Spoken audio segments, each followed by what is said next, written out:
Hello, কেমন আছো সবাই? আশা করি ভালো আছো। আজকের ক্লাস তোমার সবাইকে স্বাগতম। দেখো, আজকে আমরা উদ্ভিদ স্বায়ত্ততা নিয়ে আলোচনা করবো প্লান্ট ফিজিওলজি এবং প্লান্ট ফিজিওলজির পার্ট 6। এবং আজকের ক্লাসে কি কি থাকবে চলো দেখে নেই। আজকে আমরা সালোক সংশ্লেষণের ক্ষেত্রে যে আলোক নিরপেক্ষ পর্যায়, এই নিরপেক্ষ পর্যায়ের ক্ষেত্রে ক্যালভিন চক্র বা সিথ্রি চক্র সম্পর্কে আলোচনা করবো আমরা। তো দেখি, আমরা এর আগের ক্লাসে আলোক পর্যায়ের ক্ষেত্রে আলোক পর্যায়ে পড়েছিলাম এবং আলোক পর্যায়ের যে চক্রীয় অচক্রীয় ফটোফসফোরাইলেশন পড়েছিলাম এবং এই চক্রীয় অচক্রীয় ফটোফসফোরাইলেশনের ক্ষেত্রে কি কি উৎপন্ন হয়েছিল। দেখো যে এটিপি, এডিপি এবং এনএডিপি H+ তৈরি হয়েছিল। আমরা এর আগের ক্লাসে অর্থাৎ পার্ট 4 এ আলোচনা করেছিলাম যে আসলে সালোক সংশ্লেষণ কি এবং এটি কিভাবে হয় এবং দুইটি ধাপ, একটি আলোক পর্যায় এবং একটি আলোক নিরপেক্ষ পর্যায়। আলোক পর্যায়ে কি ঘটে, আলোক নিরপেক্ষ পর্যায়ে কি ঘটে, এগুলো নিয়ে আলোচনা করেছিলাম।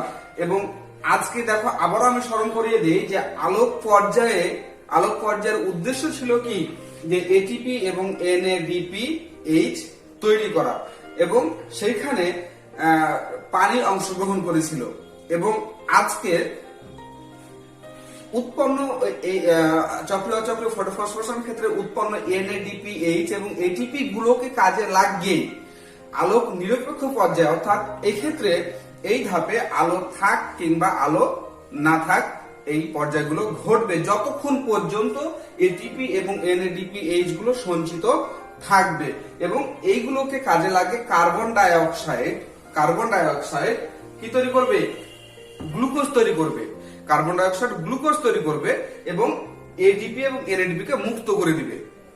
ওকে, এবং এই যে আলোক নিরপেক্ষ পর্যায়, এর উদ্দেশ্য হচ্ছে কি, গ্লুকোজ তৈরি করা। টোটাল সালোক সংশ্লেষণের উদ্দেশ্যই গ্লুকোজ তৈরি করা, কিন্তু এর আগের ধাপগুলোতে অর্থাৎ আলোক পর্যায়ে কি তৈরি হবে, এই ধাপগুলো সম্পূর্ণ করার জন্য এটিপি এবং NADPH+ তৈরি হবে এবং এগুলোকে কাজে লাগিয়ে এই ধাপে কার্বন ডাই অক্সাইড কি তৈরি করবে, গ্লুকোজ তৈরি করবে এবং এডিপি এবং NADP কে আগের অবস্থায় ফিরিয়ে দিবে। দেখো, এই ধাপটি সম্পূর্ণ করার জন্য সম্পূর্ণ হয়ে থাকে মূলত এর তিনটি পথ দ্বারা। প্রথমটি আছে ক্যালভিন চক্র বা সিথ্রি চক্র, তারপরে হ্যাস-ফ্ল্যাগ চক্র বা স্টিফোর চক্র, এরপর কি CAM চক্র। এবং এই চক্রগুলো মূলত এক এক উদ্ভিদে ঘটে থাকে। যেমন সিথিরি চক্র কোন কোন উদ্ভিদে ঘটে এবং সিথিরি চক্র মানে কি, এগুলো আমরা যখন বিশ্লেষণ করবো তখন আরো ক্লিয়ার বুঝতে পারবা। এগুলো এই সকল উদ্ভিদে ঘটে থাকে এবং 85% উদ্ভিদেই সিথিরি চক্র ঘটে, যেখানে সরাসরি এই কার্বন ডাই অক্সাইড এগুলোকে কাজে লাগিয়ে কি তৈরি করে, গ্লুকোজ তৈরি করে।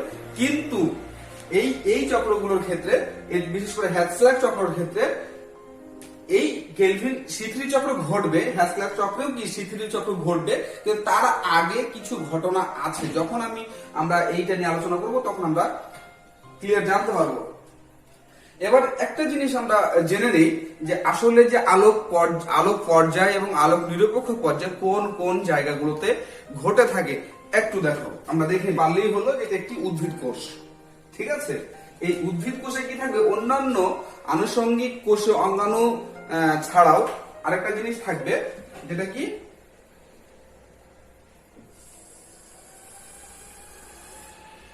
আমরা জানি যে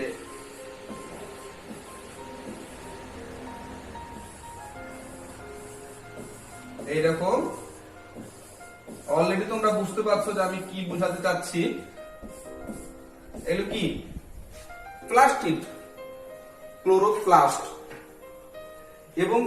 এবং এই ক্লোরোপ্লাস্টের যে এই অংশ, ফাঁকা অংশ, এই ফাঁকা অংশগুলোকে কি বলা হচ্ছে, এই ফাঁকা অংশগুলোকে বলা হয় স্ট্রোমা বলা হয়। কি বলা হয়,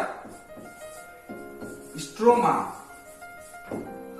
ওকে, ফাঁকা অংশগুলোকে বলা হয় স্ট্রোমা। আর আমরা জানি যে এগুলো কি সাইটোপ্লাজম, বাকি যে ফাঁকা জায়গাগুলোকে বলা হয় সাইটোপ্লাজম। এবং এই প্লাস্টিডের যে ফাঁকা জায়গা একে বলা হয় স্ট্রোমা। এবং এগুলো কি থাইলাকয়েড। থাইলা, একটু মন দিয়ে শোনো, হ্যাঁ, তাহলে পরবর্তী ভাগগুলো বুঝতে পারবে যে কোথায় কি ঘটে। এবং এই আলোক পর্যায়ের যে ঘটনা, এটি ঘটে কোথায়? থাইলাকয়েডে। এটাকে আমরা আরো ভালোভাবে যদি দেখি, দেখো, এবং এক একটি থাইলাকয়েড, এক একটি থাইলাকয়েড, ধরে না এটা একটা কি থাইলাকয়েড। এবং এও বলেছিলাম যে এই থাইলাকয়েড গুলোতে কি থাকে?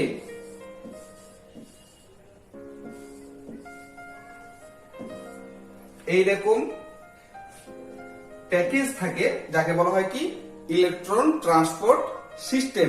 এবং এই ইলেকট্রন ট্রান্সপোর্ট সিস্টেম গুলো মূলত ক্লোরোফিল এ, তারপরে কি লিপিড, প্রোটিন ইত্যাদি নিয়ে গঠিত, বিভিন্ন রাসায়নিক উপাদান দিয়ে গঠিত ইলেকট্রন ট্রান্সপোর্ট সিস্টেম।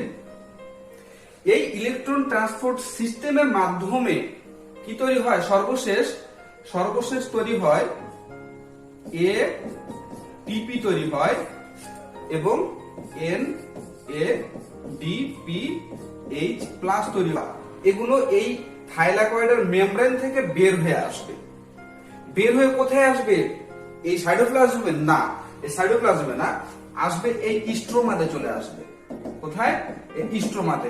তাহলে অলরেডি এই থাইলাকয়েড গুলোতে কি উৎপন্ন হয়েছে? যে এটিপি উৎপন্ন হয়েছিল সেগুলো এই ফাঁকা জায়গায় চলে আসছে, অর্থাৎ স্ট্রোমাতে চলে আসছে। ঠিক আছে? এখন যা ঘটনা ঘটবে, বাকি ঘটনাগুলো কোথায়? এই স্ট্রোমাতে ঘটবে, অর্থাৎ থাইলাক প্লাস্টিডের যে ফাঁকা জায়গা, এই ফাঁকা জায়গায় ঘটবে। এবং এই ফাঁকা জায়গায় ঘটনা ঘটার পরে গ্লুকোজ উৎপন্ন হবে এবং এই গ্লুকোজ গুলো বের হয়ে কোথায় চলে আসবে? এই সাইটোপ্লাজমে চলে আসবে। তখন বাকি ঘটনা, তখন শ্বসনের পর্যায়ে চলে যাবে। ঠিক আছে? তাহলে যতক্ষণ পর্যন্ত এই গ্লুকোজ উৎপন্ন হয়ে সাইটোপ্লাজমে না আসছে, ততক্ষণ পর্যন্ত যে ঘটনা ঘটবে, এই ঘটনাগুলোকে তিনটি পদ দ্বারা চিহ্নিত করা হয়েছে। প্রথমটি হচ্ছে কি ক্যালভিন চক্র, হ্যান্সলাক চক্র, CAM, যেটি বিভিন্ন উদ্ভিদে ঘটে থাকে। তবে সবচেয়ে জনপ্রিয় হচ্ছে কি ক্যালভিন চক্র, যেহেতু এই ক্যালভিন চক্র প্রায় 85% উদ্ভিদে ঘটে থাকে। চলো এবার কথা না বাড়িয়ে আমরা সরাসরি চলে যাই ক্যালভিন চক্রে আসলে কি কি ঘটনাগুলো ঘটে থাকে। দেখো, এই হচ্ছে ক্যালভিন চক্রের টোটাল মেকানিজম। এবং এই ক্যালভিন চক্রের এই যে উপাদানগুলো আছে, এই উপাদানগুলো আমি বলে দিচ্ছি। এবং তোমরা অবশ্য প্রথমত এর বাইরেও কোনো অন্যান্য উপাদান আছে, কি কি আছে তোমরা দেখতে পাবা। প্রথমত এই ক্যালভিন চক্র মনে রাখার জন্য, প্র্যাকটিস করার জন্য প্রথমত এই উপাদান করা লেখা শুরু করবা। 1 নাম্বার, এখান থেকে কি এটা 1 নাম্বার দিয়ে শুরু করবা। এবং রাইবোলোজ 1,5,20 ফসফেট, এবং এটি কয় কার্বন যুক্ত? 5 কার্বন যুক্ত।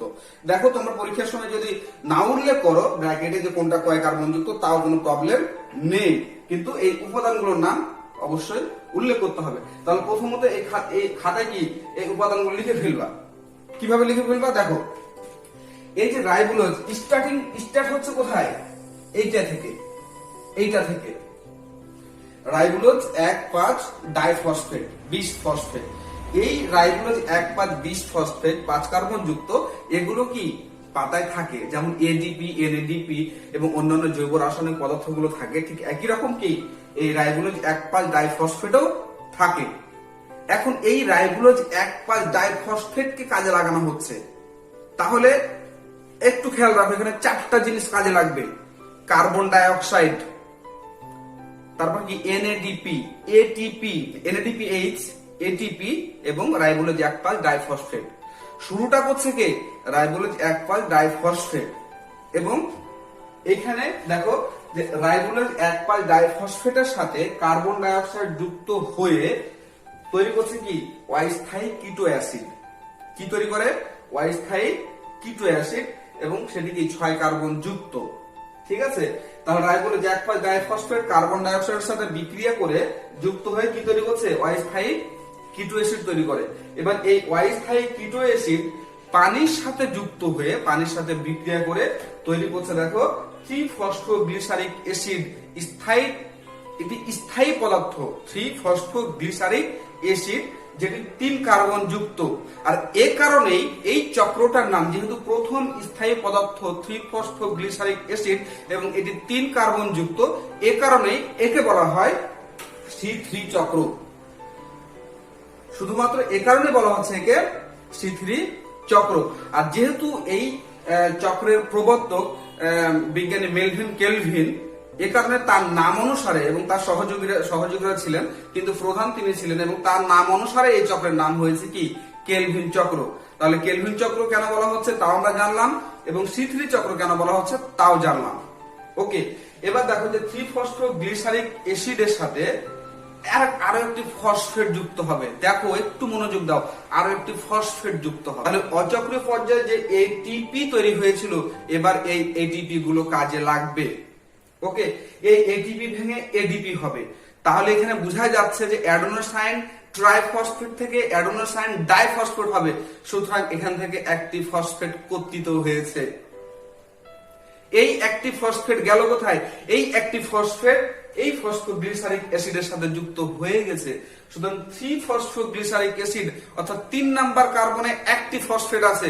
এবার হলো কি এইখান থেকে প্রাপ্ত ফসফেটটি 1 নাম্বার কার্বনে যুক্ত হলো, আর এই কারণে এটা বলা হচ্ছে 1,3,20-ফসফোগ্লিসারিক অ্যাসিড অর্থাৎ 1,3-ডাইফসফোগ্লিসারিক অ্যাসিড। এখানে 2টি ফসফেট আছে, একটি হচ্ছে 1 নাম্বার কার্বন আর একটি 3 নাম্বার কার্বনে। ক্লিয়ার? তাহলে দেখো এইখানে একটি এটিপি ইউজ হয়ে গেল। এবার দেখো যে এই 1,3,20-ফসফোগ্লিসারিক অ্যাসিডের সাথে কি হচ্ছে, দেখো NADPH এবার ইউজ হচ্ছে। NADPH মুক্ত হয়ে কি হচ্ছে, NADP হচ্ছে। দেখো অচক্রীয় ফসফোরাইলেশনে কি পেয়েছিলাম, এটিপি পেয়েছিলাম, NADPH+ পেয়েছিলাম। এই দুটোই কাজে লাগছে এবং কাজে লাগার দরকারও ছিল। এই কাজে লাগানোর জন্যই কিন্তু ওখানে কি এটিপি এবং NADPH+ তৈরি হয়েছিল। তাহলে এখানে কি এবার NADPH+ থেকে NADP হচ্ছে। তাহলে এখান থেকে হাইড্রোজেন গেল কোথায়, প্রোটন গেল কোথায়, এইখানে যুক্ত হয়ে গেছে। এবং এখান থেকে মূলত যদিও তীর চিহ্ন এখানে দেখানো হয়েছে, কিন্তু না, প্রথমত তৈরি হবে এটি, প্রথমত তৈরি হবে এটি কি গ্লিসারলডিহাইড 3-ফসফেট।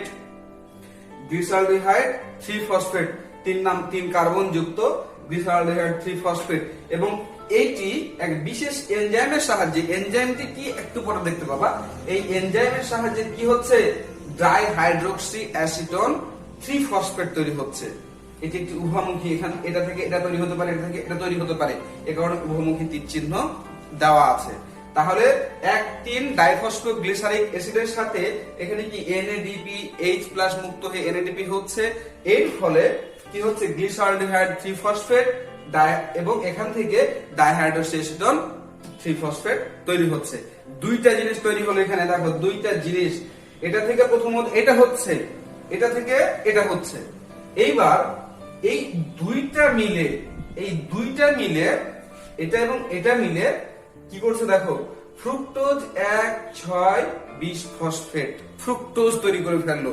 এবং 1,6,20-ফসফেট অর্থাৎ এখানে কি আছে, এখানে 2টি ফসফেট আছে, একটি 1 নাম্বার কার্বনে, একটি 6 নাম্বার কার্বনে। এই কারণে একে বলা হচ্ছে ফ্রুক্টোজ 1,6,20-ফসফেট বা ডাইফসফেট। ওকে, এবং এখান থেকে ফ্রুক্টোজ 6-ফসফেট। দেখো এখানে 1 নাম্বার কার্বনের ফসফেট ছিল, 6 নাম্বার কার্বনের ফসফেট ছিল, কিন্তু এখানে কি শুধুমাত্র 6 নাম্বার কার্বনের ফসফেট আছে। সুতরাং এখানে একটি এটিপি তৈরি হয়েছে। কি তৈরি হয়েছে? এটিপি তৈরি হয়েছে। অর্থাৎ এডিপি থেকে কি তৈরি হবে,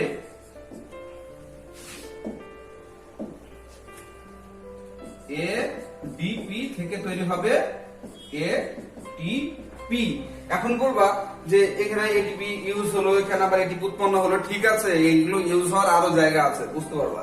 দেখো এবার ফ্রুক্টোজ 1,6,20-ফসফেট থেকে তৈরি হবে ফ্রুক্টোজ 6-ফসফেট, অর্থাৎ সরি দাঁড়াও, হ্যাঁ ঠিক আছে। তাহলে এখান থেকে একটি ফসফেট নাই, সুতরাং এখানে এটিপি তৈরি হলো, একটা ফসফেট নাই হয়ে গেল, তৈরি হলো ফ্রুক্টোজ 6-ফসফেট। ফ্রুক্টোজ 6 ফসফেট, এবং এই ফ্রুক্টোজ 6 ফসফেট হবে কি গ্লুকোজ 6 ফসফেটে পরিণত হবে, গ্লুকোজ 6 ফসফেটে, এবং একটা পর্যায়ে গিয়ে তৈরি হবে কি গ্লুকোজ। দেখো আমার স্বার্থ ক্লিয়ার হয়ে গেছে, স্বার্থ হাসিল হয়ে গেছে, অর্থাৎ আমার উদ্দেশ্য ছিল গ্লুকোজ তৈরি করা। কিন্তু এই গ্লুকোজ তৈরি করে দিলে শেষ হবে না, কারণ এই চক্রের পুনরাবৃত্তি ঘটার জন্য কি পরবর্তী বংশধর রক্ষা করতে হবে। এখন আমি আমার জীবনভর ইনকাম করলাম, খেলাম, পড়লাম, এনজয় করলাম, জীবন কাটিয়ে দিলাম, এটা কি আমার বৈশিষ্ট্য? নো। প্রত্যেকটি জীবের যেমন বৈশিষ্ট্য পরবর্তী বংশ রক্ষার জন্য, ঠিক একরকম এরকম কিছু চক্র আছে যেগুলোর বৈশিষ্ট্য কি পরবর্তী চক্র সম্পূর্ণ করার জন্য যে উপাদানটি ইউজ হয়েছিল ওই উপাদানটিকে ফিরিয়ে দেওয়া। ঠিক আছে, ওই উপাদানটিকে ফিরিয়ে দেওয়া। সুতরাং এখানে গ্লুকোজ তৈরি হয়ে গেছে, আমার কাজ শেষ না।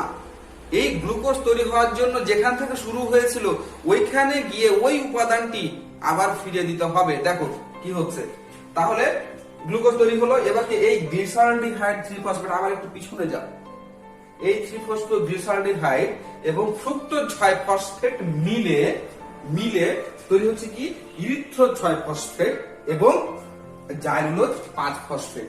এই দুইটা জিনিস তৈরি হচ্ছে একত্রে এই দুইটা জিনিস তৈরি হচ্ছে, এখানে প্লাস চিহ্ন দেওয়া আছে, বুঝতে পারছো যে এই তৈরি হচ্ছে। এবং এক্ষেত্রে একটু যদি হিসাব করো তাহলে বুঝতে পারবা, এটি ছিল 6 কার্বন যুক্ত, এটি ছিল কত 3 কার্বন যুক্ত, টোটাল 9 কার্বন হয়েছে। এখানে 4 কার্বন, এখানে 5 কার্বন, 9 কার্বন। ক্লিয়ার? ঠিক আছে, তাহলে এই দুটি ফ্রুক্টোজ 6 ফসফেট এবং গ্লিসারলডিহাইড 3 ফসফেট মিলে তৈরি করলো দুইটি উপাদান, একটি জাইলুলোজ 5 ফসফেট, ইরিথ্রোজ 4 ফসফেট। ওকে, এখন কথা হচ্ছে যে এই ইরিথ্রোজ 4 ফসফেটও যাবে, একই রাস্তায় যাবে, কিন্তু আরো একটু জার্নি করবে, যে জার্নি আমাদের দরকার নাই, আলোচনা দরকার নাই। এটি এ পর্যন্ত অন্য আরো কিছু বিক্রিয়া ঘটবে, তারপরে আসল পথে আসবে। বলা হয় না যে সাপ গর্তে ঢুকবে কিন্তু মায়ের খাওয়ার পর। ঠিক আছে, একই রকম এই ইরিথ্রোজ কি তৈরি করবে? রাইবোলোজ 1,5 ডাইফসফেট তৈরি করবে, কিন্তু কি একটু ঘুরিয়ে পেঁচে, আমাদের এটা জানার বা আলোচনা করার দরকারই নেই, ভাবার দরকারই নেই। এবার দেখো, এই যে জাইলুলোজ 5 ফসফেট তৈরি হয়েছিল, এই জাইলুলোজ 5 ফসফেট বিশেষ এনজাইমের সাহায্যে কি হবে? রাইবোলোজ 5 ফসফেটে পরিণত হচ্ছে। জাইলুলোজ 5 ফসফেট তৈরি হচ্ছে, রাইবোলোজ 5 ফসফেটে পরিণত হচ্ছে। এবার এই রাইবোলোজ 5 ফসফেট, এখানে রাইবোলোজ 1,5 ফসফেট দিয়ে শুরু করেছিলাম, অলরেডি আমরা কাছাকাছি চলে আসছি, নদীর তীরের কাছাকাছি চলে আসছি।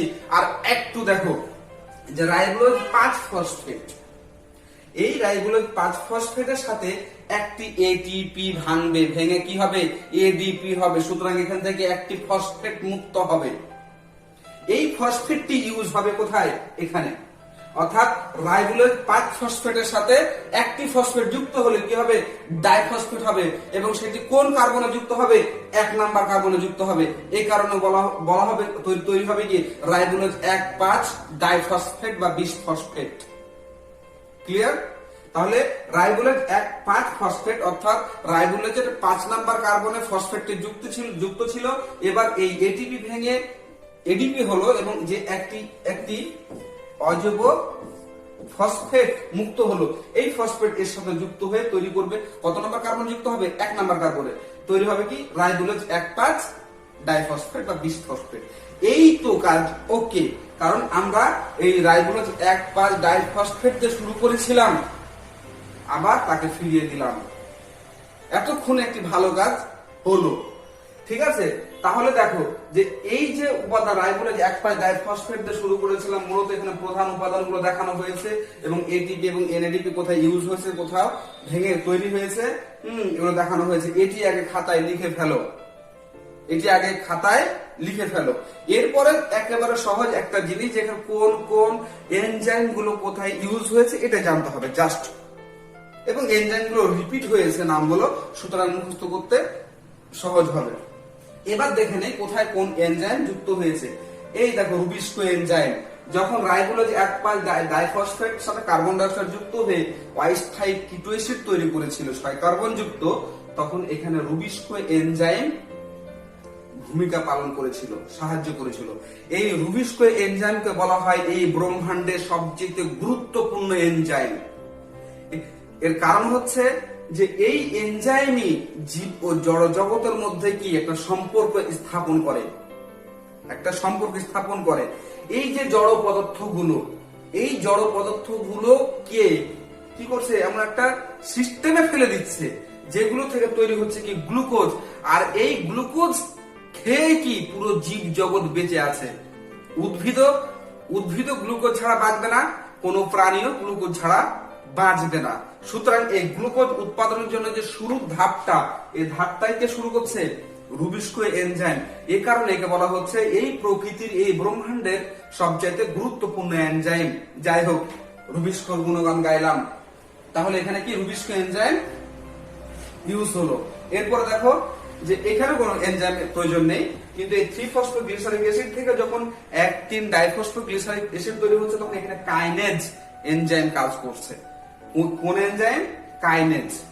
এরপরে এইখান থেকে 1,3 ডাইফসফোগ্লিসারিক অ্যাসিড থেকে যখন কি গ্লিসারোলডিহাইড 3-ফসফেট তৈরি হবে, তখন কোন এনজাইম ব্যবহার হচ্ছে। দেখো এখানে একটা জিনিস বলে দেই যে এখানে হাইড্রোজেনের ব্যাপার আছে। হাইড্রোজেন ছেড়ে দিচ্ছে এখানে, সুতরাং এখানে হাইড্রোজেন সম্পর্কিত কি নামটা থাকবে কি, দেখো ডিহাইড্রোজিনেজ। অর্থাৎ যেখানে হাইড্রোজেন মুক্ত হবে এটা হবে কি ডিহাইড্রোজিনেজ, যেখানে হাইড্রোজেন যুক্ত হবে এটা হবে কি হাইড্রোজিনেজ। আর যেখান থেকে মুক্ত হবে এই জায়গায় এইটাকে বলো, এখানে যে এনজাইম সাহায্য করবে এটা হবে কি ডিহাইড্রোজিনেজ। ওকে, তাহলে ডিহাইড্রোজিনেজ অর্থাৎ যেহেতু এখানে কি হাইড্রোজেন মুক্ত হচ্ছে। এরপরে দেখো যে গ্লিসারোলডিহাইড 3-ফসফেট থেকে ডাইহাইড্রক্সি অ্যাসিটোন তৈরি হচ্ছে, তখন যে এনজাইম তৈরি হয়, যে এনজাইম সাহায্য করে একে বলা হয় আইসোমারেজ এনজাইম। এই আইসোমারেজ এনজাইমকে কাজে লাগিয়েই কি তৈরি করে, গ্লিসারোলডিহাইড 3-ফসফেট ডাইহাইড্রক্সি অ্যাসিটোন 3-ফসফেট। ওকে, এরপরে দেখো যে এখানে কোন এনজাইম কাজ করছে। এই যে দুইটা মিলে যে গ্লুকোজ ফ্রুক্টোজ 1,6 ডাইফসফেট তৈরি করছে, এখানে কোন এনজাইম কাজ করছে, দেখো অ্যালডোলেজ, কিলেজ, অ্যালডোলেজ। ওকে, এই অ্যালডোলেজ এই দুটাকে যুক্ত করে কি তৈরি করে, ফ্রুক্টোজ 1,6 ডাইফসফেট তৈরি করে। এবার এইখানে ফ্রুক্টোজ 1,6 বিসফসফেট থেকে বা ডাইফসফেট থেকে যখন ফ্রুক্টোজ 6-ফসফেট তৈরি হচ্ছে, ফ্রুক্টোজই ঠিক আছে, জাস্ট এখানে একটি কি ফসফেট মুক্ত হয়। ঠিক আছে, এখানে ফসফাটেজ, ভালো করে হয়তো দেখতে পাচ্ছ না তোমরা, ব্যবস্থা করে দেই। দেখো ফসফাটেজ কোন এনজাইম, ফসফাটেজ, এবং এখানে কিন্তু একানো পানি ইউজ হয়। দেখো এবার কি ফ্রুক্টোজ 6-ফসফেট থেকে কি হবে গ্লুকোজ 6-ফসফেট, এখানে কোন এনজাইম কাজ করছে, দেখো ট্রান্সকিটোলেজ। এই ট্রান্সকিটোলেজ এনজাইমের সাহায্যে ফ্রুক্টোজ 6-ফসফেট থেকে জাস্ট গ্লুকোজ হয়ে যাচ্ছে, ফ্রুক্টোজের জায়গায় গ্লুকোজ হয়ে যাচ্ছে, এবং এরপরে জাস্ট গ্লুকোজ খাওয়ার অপেক্ষা। এরপর দেখো এই যে গ্লিসারোলডিহাইড 3-ফসফেট এবং ফ্রুক্টোজ 6-ফসফেট থেকে তৈরি হচ্ছে কি ইরিথ্রোজ 4-ফসফেট এবং জাইলোজ 5-ফসফেট, এবং এখানে যে এনজাইমটি সাহায্য করছে এটি হচ্ছে ট্রান্সকিটোলেজ। দেখো নাম কিন্তু রিপিট হচ্ছে। এরপরে দেখো যে যেহেতু বলেছি এটা পরবর্তী কাজ করবে, এবং এইটি কি এই চক্রে থাকবে, এই চক্রের বাইরে গিয়ে কিছু কাজ করবে, চক্রের মধ্যে থাকবে, এবং জাইলোজ 5-ফসফেট থেকে রাইবোলেজ 5-ফসফেট তৈরি হবে। এক্ষেত্রে কোন এনজাইম কাজ করবে, দেখো ইপিমারেজ। কোন মারেজ, ইপিমারেজ। এই ইপিমারেজ এনজাইম এখানে সাহায্য করবে যখন জাইলোজ 5-ফসফেট থেকে তৈরি হবে কি রাইবোলেজ 5-ফসফেট, এবং এগুলো কি 5 কার্বন যুক্ত। ঠিক আছে, এবং আর একটা বাকি যে এই রাইবোলেজ 5-ফসফেট থেকে রাইবোলেজ 1,5 ডাইফসফেট তৈরি হচ্ছে, অর্থাৎ এখানে একটি ফসফেট যুক্ত হচ্ছে এটিপি ভেঙে। এখানে কোন এনজাইম কাজ করবে চলো দেখে নেই, হয়তো পরিচিত হতে পারে, কাইনেজ। কোন নেজ, কাইনেজ। এইখানে কাইনেজ এনজাইম কাজ করেছিল যখন এটিপি ভেঙে এডিপি হবে, তখন মূলত এখানে যে এনজাইম কাজ করবে সেটা হচ্ছে কি কাইনেজ এনজাইম। এখানে এটিপি ভেঙে এটিপি হচ্ছে কাইনেজ, এখানে এটিপি ভেঙে এটিপি হচ্ছে কাইনেজ। ক্লিয়ার? এবং হাইড্রোজেন সম্পর্কিত হাইড্রোজেন মুক্ত হলে হবে কি ডাই হাইড্রোজিনেজ, হাইড্রোজেন যুক্ত হলে হবে হাইড্রোজিনেজ এনজাইম। এনজাইম গুলো খুব সহজ, টেকনিক্যালি যদি মুখস্থ করো তাহলে কি সহজে মুখস্থ করতে পারবে। তাহলে এই হচ্ছে কেলভিন চক্র, যে রাইবোজেন 1,5-ডাইফসফেট দিয়ে শুরু করেছিলাম আমাদের যাত্রা, আবার তাকে ফিরিয়ে দিলাম এবং এই ডান পাশে কি আমাদের ফ্যাক্টরিতে গ্লুকোজ জমা হয়ে গেল। তাহলে কি আমাদের কার্য সিদ্ধি হয়ে গেছে। ওকে, আশা করি তোমরা এই কেলভিন চক্র বুঝতে পেরেছো এবং এটি অবশ্যই খাতায় প্র্যাকটিস করবে, খাতায় লিখবে, বারবার লিখবে, প্র্যাকটিস করবে, দেখবা ইজি, খুব ইজি। ওকে, তো আজকে এ পর্যন্তই। তোমরা অবশ্যই এই কেলভিন চক্র পড়বে, খাতায় লিখবে এবং আমার গ্রুপে সাবমিট করবে। এবং আগামী ক্লাসে এই কেলভিন চক্র পরবর্তী চক্র কি হ্যাচ-স্ল্যাক চক্র অর্থাৎ C4 চক্র, এই C4 চক্র নিয়ে আলোচনা করব, CAM চক্র নিয়ে আলোচনা করব। সে পর্যন্ত তোমরা ভালো থাকবে, সুস্থ থাকবে, এই কামনা বিদায় নিচ্ছি। ওকে, বাই।